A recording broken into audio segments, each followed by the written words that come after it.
সুবহানাল্লাহ বলে তো। আরে 8 ঘন্টা হাসপাতালে লাশটি ছিল শুয়ে, হঠাৎ করে হাতের উপর ফেলো দাঁড়িয়ে, হঠাৎ করে হাতের উপর ফেলো দাঁড়িয়ে। আল্লাহু আকবার বলে নারা ধরেছে, আল্লাহু আকবার বলে নারা ধরেছে, সবাই বলে শেরে বাংলা জিন্দা হয়েছে।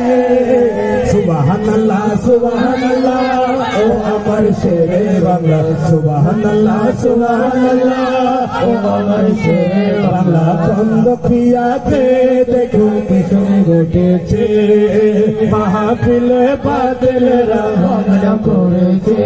নতুন জীবন ফিরে পেয়ে করেছেন বয়া, এই জীবন আমার তো নয় মা ফাতেমার দান, এই জীবন আমার তো নয় মা ফাতেমার দান।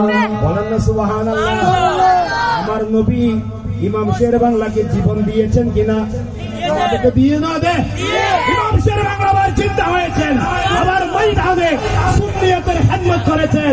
সুন্নিদেরকে সেজন্য শের বাংলা মার্কা সুন্নি হওয়ার সরকার আছে না নাই? কোন মার্কা সুন্নি? আমাদের তো হাম্মারা আর মুন্নি ন, আর শের বাংলা মারা সুন্নি। গরম গরম যখন 2013 সালে ইমাম শের বাংলার মাজারে পাথর মেরেছিল, তখন আমরা এখানে ছিলাম। যারা প্রকৃতপক্ষে সুন্নি, তারা এই ময়দানের মধ্যে ইমাম শের বাংলার মাজারকে রক্ষা করার জন্য আমরা যুদ্ধ করতে চাই কি চাই না? পুরো যদিও ওয়াহাবি হয়ে যায়, ইমাম শের বাংলা